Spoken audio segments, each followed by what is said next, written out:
Welcome back to American History 1 Review. This will be the last PowerPoint that we have to review, and it covers Unit 8. And I know you're probably thinking that you didn't cover a Unit 8 in class, and you're right, you didn't. But we're going to go ahead and do this PowerPoint, this Unit 8 PowerPoint, for two main reasons. First reason is that there's some terms here, especially in the beginning of the PowerPoint, that will overlap with the end of the Civil War and Reconstruction. So there's a chance that there's a few questions that will be based off of those terms on your North Carolina final exam that you'll take in just a little while at your local high school. The second reason is because this Unit 8 review will help set you up really well for American History 2, which will probably be the next history class you take. So if you have a good introduction to this unit here, then American History 2, especially your first unit, will be a lot easier to understand. So with all of that said, let's begin. So the first term that we need to talk about is the Gilded Age. So the Gilded Age is a time period that starts at the very end of the Civil War and lasts throughout Reconstruction and really continues past Reconstruction all the way up until the start of the early 1900s. And so the Gilded Age means that our nation or our society in general, it looks really good on the outside, but within it's very corrupt, it's very flawed. There's a lot of problems within our nation, within our society. So, and that's what gilded means, something that looks really good on the outside, but on the inside, it has a lot of problems. It doesn't look good. You can think of a person that, is really attractive, very beautiful, but that person could also be bad, treat other people bad. On the inside, they're not good. So that's what gilded means. In terms of history and era in history, it means that the United States was very strong. It was gaining power on the world stage. We're becoming a more prominent military power. Our economy was growing. There were new factories being made. There were people becoming millionaires for the first time. People were just getting very, very wealthy. Our country was growing. Our population was growing. People were moving out west. And, all of that seems good. But on the inside, it really wasn't because there were people that were being discriminated against, like the African Americans in the South. We've talked about lynching and the KKK in Unit 7. Well, that's going to continue on into Unit 8. There's people that are working in factories under very bad conditions. They're very poor, they're struggling. The railroad companies that will be very big in this unit, they're going to rip people off like they're Western farmers. So, in general, it wasn't really as good as it seems, and that's what the Gilded Age means. So, kind of going along with the Gilded Age is that around the time of Reconstruction, right after the end of the Civil War, what you're going to see is the Second Industrial Revolution. So, we talked about the First Industrial Revolution that happened prior to the Civil War. We talked about how it allowed the northern factories to be able to produce all of those war materials that was needed um, for the North to win the Civil War. Well, this is going to pick up right after the Civil War is over. And with this, it's really going to be similar to the First Industrial Revolution. What you're going to see is that a lot of new factories are going to open. They're going to be a lot bigger, though, than the factories before. In the First Industrial Revolution, the factories are going to have new technology in them. The factories are still going to be ran mostly by immigrants. The people in the factories are going to be a lot poor. Uh, and they're still going to be discriminated against. The immigrants are. We talked about nativism before, and the people that ran these factories were often called captains of industry. And so these big businesses that form, they can form around a lot of different aspects. It can be a railroad, a bank, a factory, so on and so forth. But the people that led them are going to be called your captains of industry. And so it's really similar to the first one, but a few differences, and we'll get into those later, especially how the workers can improve their conditions will be the bigger difference. So, one of those captains of industry that we just talked about is John Rockefeller. So, John D. Rockefeller, he was known for his oil businesses. So, especially up north, I think he was really prominent in like Pennsylvania and Ohio. There's a lot of oil fields out in that area, or at that time there was. And so he would go out, he would buy up all of those oil fields. He would bring in the tanks and the rigs that were used to drill the oil. They would get it, they would put it in the barrels, and he would sell it. And he had a monopoly over the oil business. That means he pretty much was the only person that could make money off of the oil business. And when he is the only person, that limits competition. So if you remember from your civics and economics class, you probably talked about how competition will help lower prices. Well, think about it this way. If you're John Rockefeller, you're the only person that someone can buy oil from. You can set the price as high as you want it to, and those people are going to have to pay you if they want any oil, and you're going to need oil, especially at this point, as trains and eventually cars are becoming more prominent. And so he can charge people as much as he wants, and he can get away with it because they have no other choice but to buy it. So that's what it means to be a monopoly. Another one of those captains of industry is Cornelius Vanderbilt. This guy, if you've ever been to the Biltmore Estate down in Asheville, it's not too far away from where we are in Iredell County. Um, he was the one that had that house, him and his family. Anyway, he was a captain of industry over the railroad businesses. So he, again, kind of like Rockefeller, had another monopoly. He had these companies, they would build railroads. And around the Second Industrial Revolution, these factories are producing the rail cars and things like that. They're producing steel that's used to make the railroads. And so he can make a lot of money off of building those railroads. They're going to be built, especially out west. You can kind of think of this as a continuation of the transportation revolution that we talked about prior to the Civil War, except the railroads are going to grow a lot more in this time period. And what's going to happen with that is that trade is going to happen more often. So, you might remember talking about the Erie Canal and how that facilitated and allowed trade to happen between eastern and western New York. Well, the same thing is going to happen here, but the railroads are going to connect the eastern and western parts of the entire country, not just the state of New York. And so, whenever you can make a product or something like that, you can put it on a railroad, on a rail car, and you can sell it to about anyone in the country. And so that is expanding trade. The country will make a lot of money off of that. The people that built the railroads are going to make a lot of money off of that as well. So, another one of those captains of industry is Andrew Carnegie. Now, Andrew Carnegie, he was more of a humanitarian than Rockefeller and Vanderbilt. He actually donated a lot of his money to charity, especially by the time he died, he donated almost all of it to charity, and he still made a lot of money, but his it was in the steel business. So, and he did have a monopoly over steel.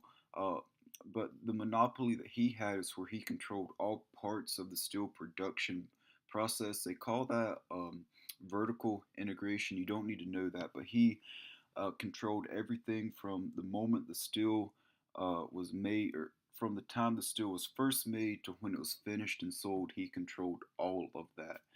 And so, whenever this steel is being made, people are going to need somewhere to live. And when your population is growing and you're living in a city, that city is going to get full eventually, and you cannot grow out anymore, but you can grow up. And that's what a skyscraper is. People grow, or the buildings become taller, and you can put more people on the different floors of that building without having to buy or expand your city out anymore. You can expand up instead of out. And then the railroads is another way that steel is going to be used to lay the tracks of the railroad. And so he made a lot of money off of that, especially because people need somewhere to live and they need the railroads to make money and trade. So that's how Carnegie got very wealthy. So, what you're going to see around this time period is the idea of social Darwinism come up. So, you might remember from your biology class talking about Charles Darwin, and he came up with kind of the idea of the survival of the fittest, which meant that a species will survive. And that species will still be around if that species is strong and has the ability to survive. Well, people are going to take that concept or that idea and apply it to society in this second industrial revolution during the Gilded Age.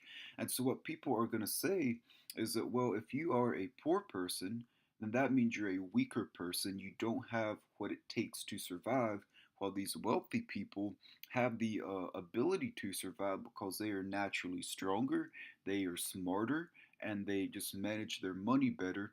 They're rich because it's just the natural way things work. You're poor because you're just not as smart as we are. You don't manage your money as well as we do. You're just a weaker person than we are. And so that is kind of the survival of the fittest. Now, is that true? No, it's not, because people, uh, especially the rich, they're going to be rich because they have monopolies, because the government will give them subsidies and tax breaks, and they don't have to pay as much of their money in taxes and all of that. That's how they become rich. They're not, naturally smart or anything like that. And the poor are not naturally poor either. Sometimes people can go and they can work in a factory, and you can work there as hard as you can. You can be a very smart person, but in that factory, if your factory owners will not pay you any more uh, than what you're currently making, they're not paying you uh, based on how hard you work, then you're always going to be poor, and you're going to be trapped that way no matter how smart you are or how hard you work. And that's another thing. They would say that the rich just work harder, and so that's why they're rich. But that, obviously isn't true. So, what you're going to see around this time period is nativism. Nativism will come back kind of like it was during the first industrial revolution with the German and Irish immigrants, but now it's going to be more toward the Chinese immigrants. So, whenever these railroads are being built and more people are moving to the West Coast, and within China at this point, you don't need to know this as world history, but stuff like the Boxer Rebellion and stuff like that's going on in China. China's not very stable at this point, and people are trying to leave China.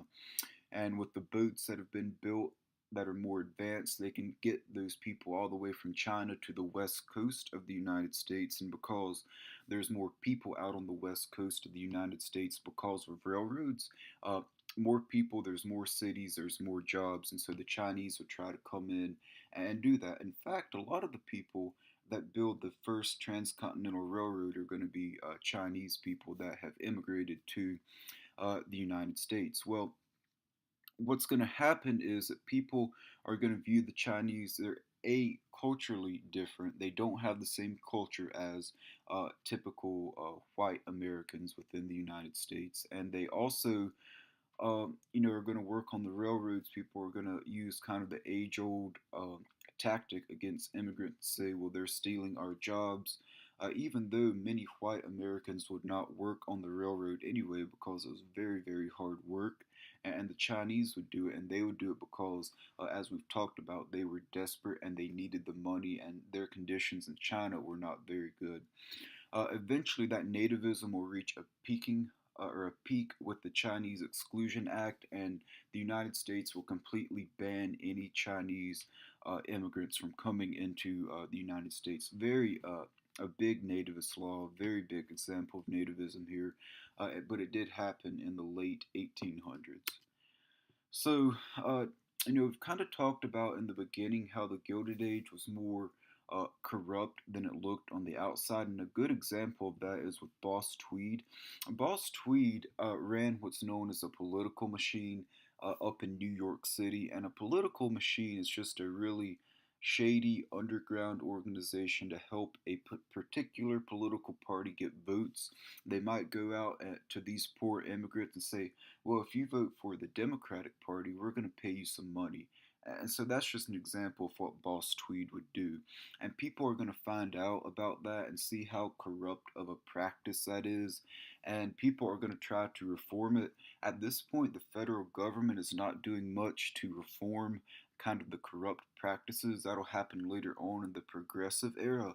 So, what some people are going to do is take it up on their own to try to reform the corrupt practices that are happening. And one of those guys is Thomas Nast. He worked for a newspaper up in New York, and he would draw these cartoons that would kind of expose what Boss Tweed was doing, how corrupt his practices were, and eventually people are going to realize that, and Boss Tweed will his power will start to decline after this, and it's because of the work of Thomas Nast.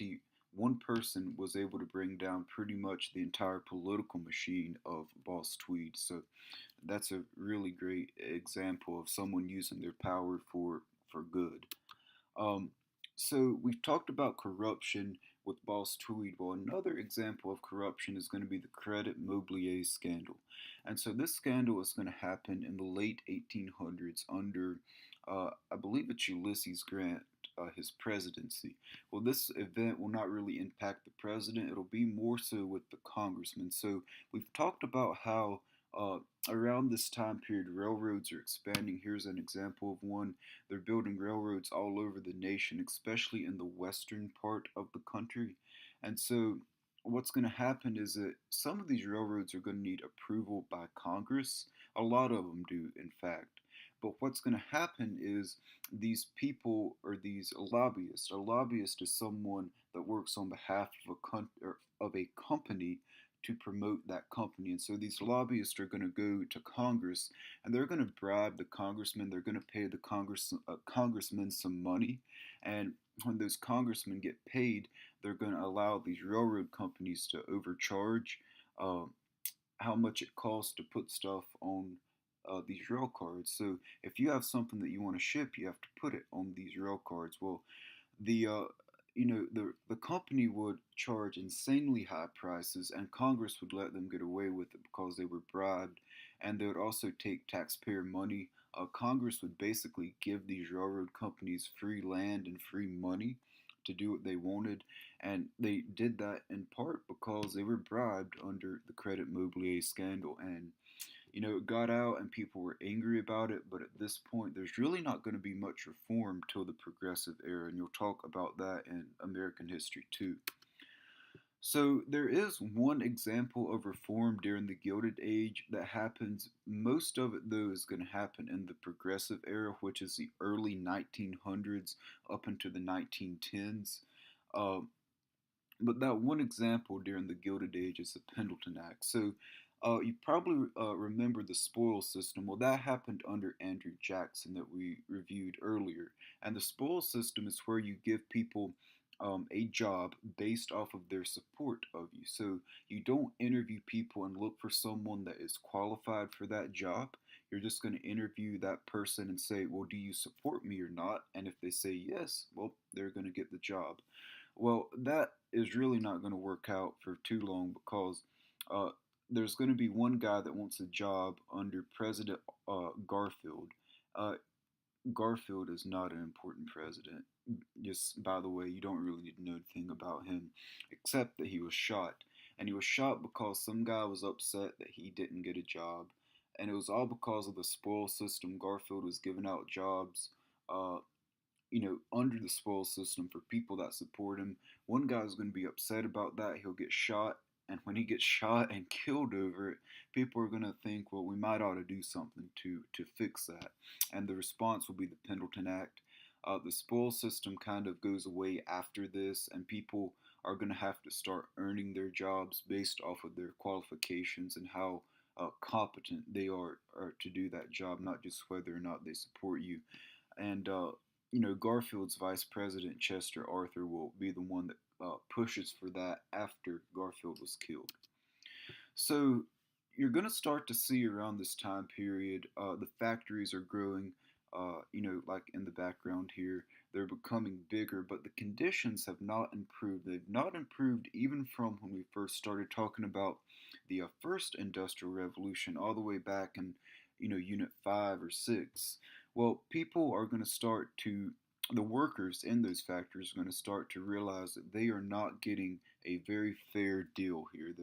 They're being overworked, they're being underpaid, they're not working in safe conditions. So what they're going to do is start to look around and realize, well, you know what? I'm one person and I'm working in bad conditions and I'm not getting paid a lot, but there's hundreds, if not thousands of other people that are also working in very bad conditions for low pay and in unsafe conditions. So, what they're going to do is say, well, if we band together, if we come together, then we can get some of these things corrected. You've heard the saying, there's power in numbers. Well, that's what the idea of a union is. All of these people would come together and they would go to the factory owner and they would say, well, can you help us with our conditions? And when you have thousands of people that are unionized and are working together and want the same thing, it's harder to tell them no.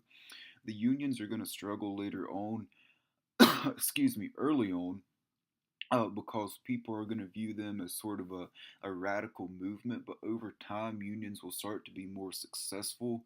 People will start to view them as more of a good thing for society in general, and they will be more effective later on. Starting out, though, they're not going to be very effective.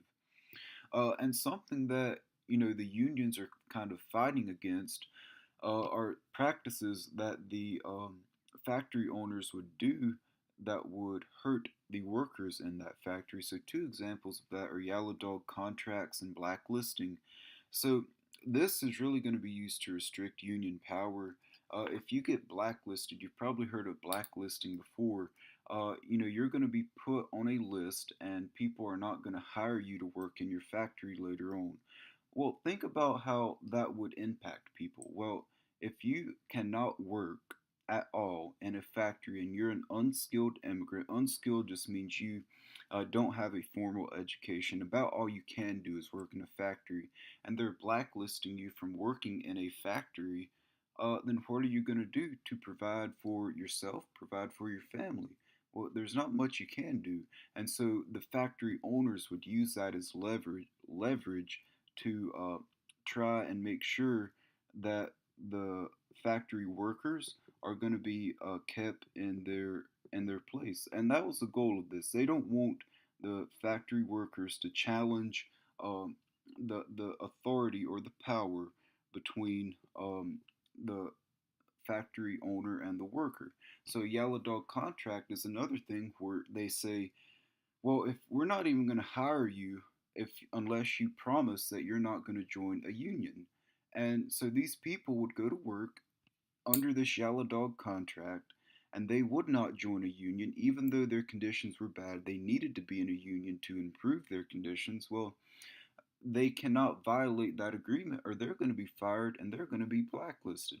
So both of these things, you don't, I mean, the details of them are really not as important as just knowing that there are two strategies that people would use to fight back against unions. And whenever you're being threatened with your job, with your livelihood, you're probably going to go along with it and not try to fight back and get better conditions. And for a long time, people did not, the factory workers. So, what unions are going to do, one of their strategies when they do start to gain some legitimacy is called striking. Well, whenever you go on strike, you're basically walking off the job and saying, I'm not going to work unless, you know, the conditions that I'm working in improve. And so the Great Railroad Strike is whenever all of these workers on the railroad are going to stop working across the entire nation.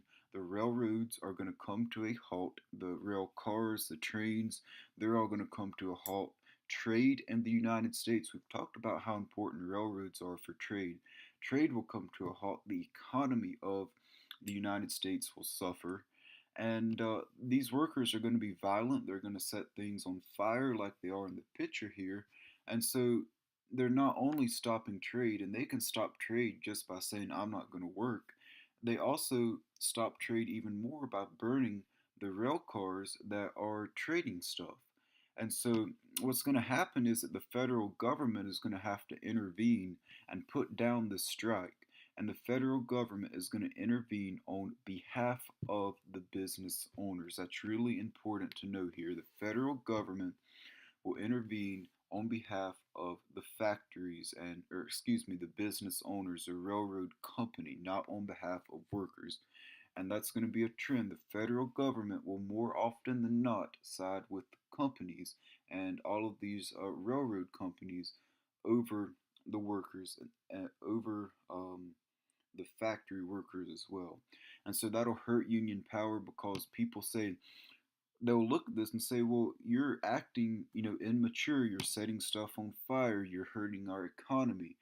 And whenever people are not making as much money because the economy is suffering, uh, then they're not going to look at this as something that is legitimate or as something that should be allowed to continue. So that'll hurt unions. Um, Something that the unions are going to try to protest is the idea of a robber baron. So, what a robber baron is, they kind of are like the captains of industry, if you remember talking about them. The robber barons are going to be part of the people that we talked about, like with the Credit Mobilier scandal. Well, the robber barons were kind of the ones behind that. They would send out their lobbyists to the government and try to get benefits from the government to help out those railroad companies. So they're very corrupt. They're bribing people, under the Credit Mobilier scandal. That's what they did. They paid people in government, in Congress, to get what they wanted, which is very corrupt. Uh, but what they're going to do, likewise, is try to get free land. And so, whenever you're building a railroad, you're going to need land for that railroad to go through, especially out west. This is where the land grant will be most prominent, is out west. And the government essentially giving up public land that is owned by the federal government to a private company and say, yeah, if you want to build your railroad here, go right ahead. Not only would they do that, whenever the railroad was built and these companies were, uh, using or having farmers as their customers. You remember the Western farmers, when they go out there, they're going to have their products, but they're going to need to trade that product and sell that product within the country. And so to put that on a rail car, on a train, they're going to have to ship it. Well, not only did they get free land, the government allowed them to charge insanely high amounts to the farmers to ship their products. So it's really like the government and these robber barons or railroad companies were very close, and it allowed the railroad companies, the owners, to get away with stuff that is very clearly unethical. So, we've talked about settling land out west, and with the idea of railroads, that's going to happen a lot more. One thing that's also going to help people when it comes to moving out west is the Homestead Act. So, the Homestead Act, I think we may have talked about this before when we did Reconstruction in Unit 7, but the Homestead Act was passed by the Union during the Civil War. And so what's going to happen is it's going to tell people within the United States that if you want to go out west, you can get 160 acres of land for only $10. That is a insanely good deal. It may not be as good as the Louisiana Purchase, but it's still a very good deal to get some western land, and people would go out there, they would farm, and try to make money that way. And now, oftentimes, they would struggle because of them being overcharged by the robber barons and the railroad companies. But either way, this act would still encourage people to go out there because they would get free land. Something else that encouraged people to move out west is discrimination. You can see here, this is a black family that has moved out west. These people were called the Exodusters. And these were people, they were ex slaves that left the South during Reconstruction because of the conditions. We've talked about the KKK and lynching and all of the bad things that are happening in the South after the Military Reconstruction Act has been stopped and the South has been able to do whatever they want to. They've been, quote, redeemed, as they would say. Uh, but they're going to move out west and try to do the same thing. Not many of them are going to do that, but there are going to be some that try to move out west, start a better life. And there is less discrimination out west, but they're still going to struggle to get along and survive just like the white farmers would as well. So, something that's going to allow this movement of people out west is a transcontinental railroad. So, we've talked about like with the Gadsden Purchase and all of that stuff, how the North and the South would debate over whether the Transcontinental Railroad should have a northern route or a southern route. Because whenever a transcontinental railroad goes through your area of the country, your area of the country is going to gain a lot of money, a lot of political power. And so, whenever the South has left the country, the North is like, well, we're going to build a Northern Transcontinental Railroad because the South ain't here to say anything about it. So, this transcontinental railroad will be built mainly after the Civil War is over and the Union has more money and the country has more money to spend because they're not focused on fighting a war. But the Transcontinental Railroad is going to mainly be built by immigrants. We've talked about the Chinese before with the Chinese Exclusion Act. There's still going to be some Irish that have moved into the nation. They're kind of fed up with the conditions in the factories, so they're going to try working on the railroad. It's still very hard work. They still experience nativism, but they just wanted to get out of the factories. So the big thing, the big effect of a transcontinental railroad is that you're making a connection between the eastern and the western parts of the country. And so whenever that connection is made, you can trade, and we've talked about trade before. You can sell things to different parts of the country. So, if you're a western farmer in Kansas or Nebraska, you can sell stuff, some of your products, to people that live in New York. And also, whenever there's a method to get out west, more people are going to move out west, especially to California. The gold rush is definitely over, but a lot of the people, whenever they move west, they're moving to California unless they come out to the Great Plains and try to do some farming. And so, speaking of farming, ranching is also going to grow a lot during the Gilded Age. And so, what's going to happen is that there's going to be some people that live mainly in Texas, and they're going to be very wealthy as well. They're not going to make their money off of oil or railroads or steel, but off of cattle. So, they're going to own thousands and thousands of cattle out on the plains of Texas. And you're going to see these cities pop up like San Angelo, San Antonio, and so forth. And the people that live in that surrounding area outside of that city are going to be your cattle ranchers. And they're going to sell their cattle, they're going to raise cattle to sell. And what people are going to do, these people do, is they hire cowboys. And these cowboys are going to drive the cattle, which just means kind of guide the cattle because the cattle have to walk. There's no, cattle trailer at this point that can transport them. They're going to have to walk. They use their horses and guide the cattle up to a railroad terminal. A railroad terminal is just a place where you can meet up with a railroad and you can put stuff on a railroad. And so the cattle are going to be put on these railroads and then they are going to be slaughtered before they get put on the railroad. They're going to be slaughtered. Like in Dodge City, Kansas is a really big cattle town and they would slaughter the cattle there and then they would be put on refrigerator cars because with meat you have to keep the meat cold or it's going to spoil. Well, refrigerator cars are going to be invented around this time period, and the cattle that have been slaughtered, their meat will be put on the railroads, and then you can sell that meat to any part of the country you want through the use of a railroad. So that's kind of what a cattle drive is. Along with the idea of a cattle drive, something that will help people in the West control their cattle is barbed wire. So, here in Iredell County, this is still used a lot, especially if you've ever been to the northern part of Iredell County. A lot of the people that own cattle in that area or in this area, they are going to use barbed wire. It's still used a lot today, and it's really effective. You can keep your cattle in a confined area and they're not going to wander off or try to do anything like that. Because prior to this, basically, you'd build your house and you'd put the cattle around your house, and you'd kind of hope they'd just stay at your house, and that didn't always happen. Sometimes they would go off your property, and you'd probably never see them again. Well, barbed wire, you're going to allow for your cows to stay in one confined area, and they're not going to wander off.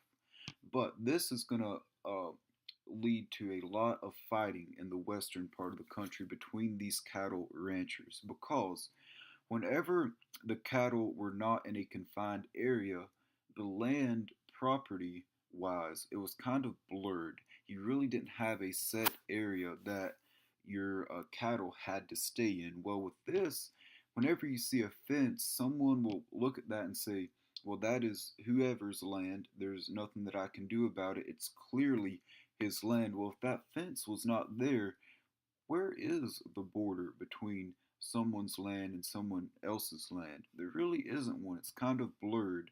And so when it's blurred, people are like, well, that cattle might be over there, but I'm not 100% sure that is on someone else's property, so I can't say anything about it. Barbed wire, though, you can. And whenever people see the barbed wire, it's being put up. The more barbed wire fences you have, the more cattle you can have, which equals more money, and that requires land. To put a fence up, you have to have land to put that fence around, the barbed wire fence, and so people are going to fight over that land, and sometimes it would get very violent. People would be killed over land. Uh, Another thing that's going to be important in the western part of the country, and this is a kind of a sad part of our history, uh, not just cattle but buffalo. And so the buffalo has been for hundreds and hundreds of years a very big part of Native American culture, the Native Americans in the western part of the country. Well, whenever people are moving out west and they're trying to, build a ranch out west, these railroads are being built. If there is a herd of buffalo that's blocking your railroad, what people are going to do is just kill the buffalo because they need that railroad to go through. They need that money. If they cannot build that railroad, they're going to lose a lot of money. If there's buffalo in the way, they'll just kill the buffalo. People would hunt the buffalo for their hide, for their meat, for their skull. You can see here that huge pile is a buffalo skull. Think about how many, there's probably millions of skulls in this picture, and that picture keeps going. That's just a part of the larger pile. And so there's going to be so many buffalo killed that at one point prior to European colonization of North America, there were thousands, if not millions, of buffalo. They're going to be hunted down to where there are hardly any left. And this is going to hurt Native Americans because the Native Americans need buffalo to survive. They're going to use the buffalo hide to keep warm in the winter out west, uh, especially on the Great Plains and Colorado and the Dakotas, stuff like that, where the buffalo are at. It gets very, very cold there in the winter. The Native Americans would use the hide from the buffalo to keep warm. They'd use the meat to eat and provide energy in the winter. When there's not many around, it's hard to do that. And whenever the Native Americans are desperate, we've talked about this with the immigrants. When they're desperate, they're easier to control. Same way with the Native Americans. They get desperate because they don't have any clothing, they don't have any food, so they're easier to control and force onto a reservation that we'll talk about later on. Speaking of reservations, not later on, it's right now. So reservations, you've probably heard about before, but they're just an area of land that's been marked off and kind of built up to where you're going to force Native Americans to go on. And this land the Native Americans were forced on was not a good piece of land. What would happen is the Americans would make sure that there was no natural resources on that land, and if there was any natural resources, they would take them away, and then they'd tell the Native Americans, well, there's your land. It wasn't a good piece of land. They could not make any money off of that land, but they would be forced to go there after the Native Americans have been easier to control, largely because the buffalo have been killed. They're forced on this reservation. They have no other choice. They're separated from white Americans. And what's going to happen is white Americans are going to come onto these reservations. Teachers will come on to these reservations. They will take the children away and they will teach the children about the culture of white people. And they would try to make these Native Americans abandon their own culture, the culture that they have practiced for hundreds, if not thousands of years, and go radically opposite of that and behave completely different like an American. And and that's called assimilation. We'll kind of get to that in a minute, but the way Native Americans are treated at this point is not good. There would not be much food on these reservations. People would starve to death. There's been a few cases of people starving to death on a reservation because the conditions were just that bad.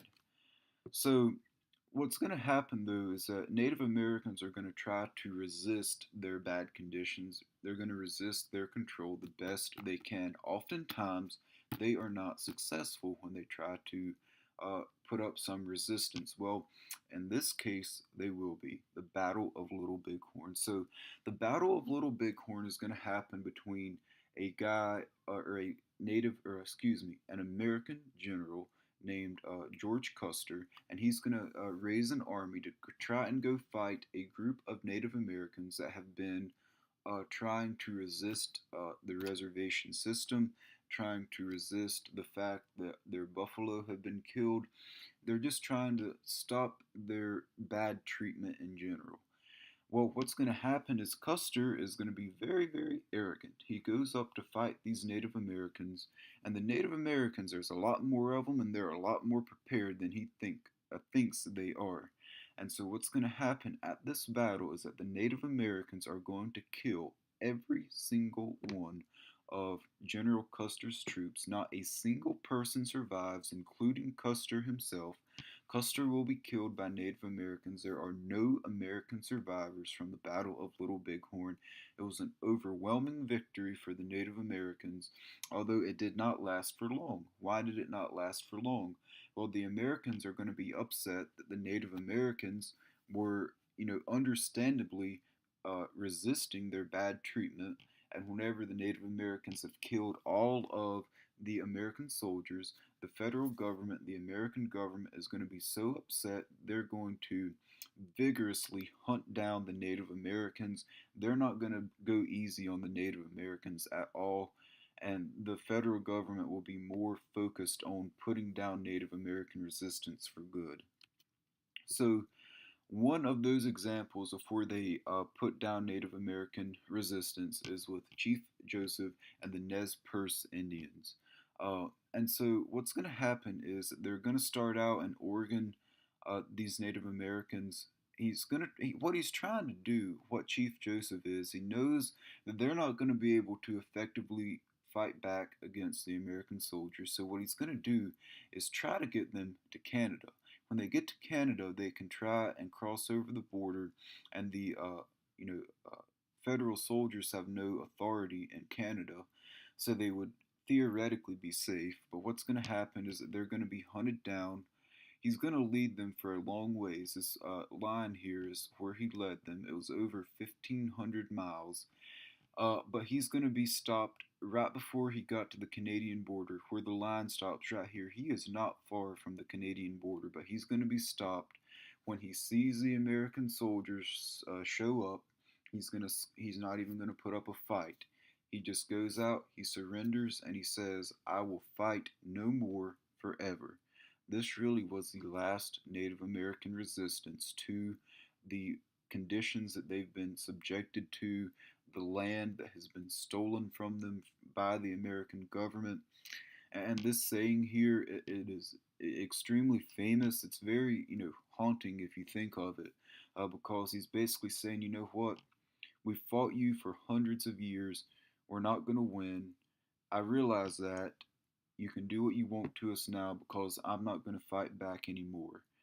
Uh, and it's sad if you think about it because they were treated so badly for so long, and now Chief Joseph says we can't even put up a resistance to you anymore. Um, so whenever you cannot put up a resistance to the federal government anymore, you basically have to go along with whatever they say. Well, what's going to happen during the Gilded Age is the Dawes Act will be passed. Don't confuse this with the Dawes Act that you'll talk about later as it relates to World War One and Two, but this one applies to Native Americans. So this law did not work. That's the first thing that you should know about it is that it failed. But what it does is try to break up the Native American tribes. So you probably know that Native Americans have been kind of separated into different tribes. They didn't really have their own country. Their tribe was more or less their country.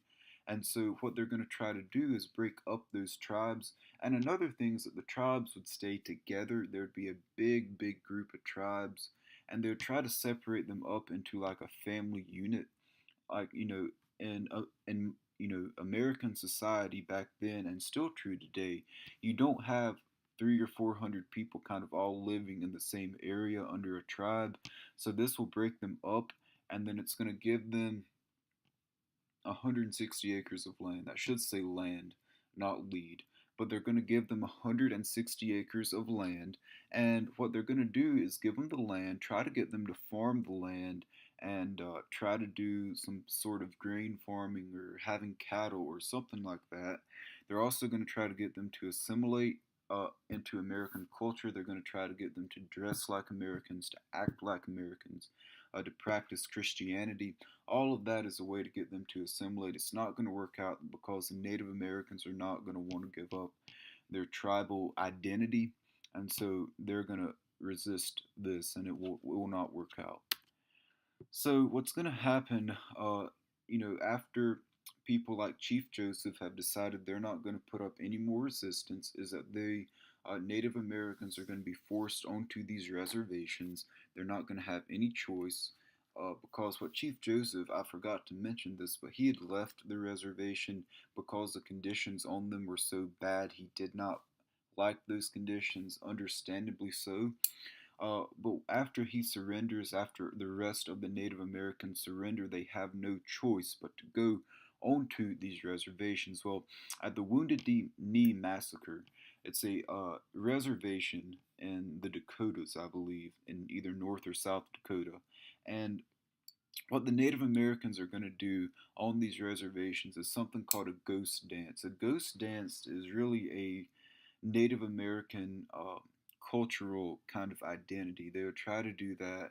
They would gather around in big groups and dance. Well, what's going to happen is that the federal government will not like that because they're not acting like white Americans. You know, white Americans, you've probably never heard of them doing a ghost dance. That was a Native American thing, and they didn't like that. And they're going to try to monitor that. Whenever they are monitoring the ghost dance, there's going to be a gun that goes off. When that gun goes off, similar to the Boston Massacre, when that gun goes off, the federal government troops, acting like the British troops at the Boston Massacre, is going to fire into the crowd of Native Americans. But in this case, there's not going to be a few that have been killed. There's going to be over 200 Native Americans that have been killed, including Sitting Bull. You've probably heard of him. He's a famous Native American chief, and this ghost dance was really a way for them to say, we're trying to keep our culture.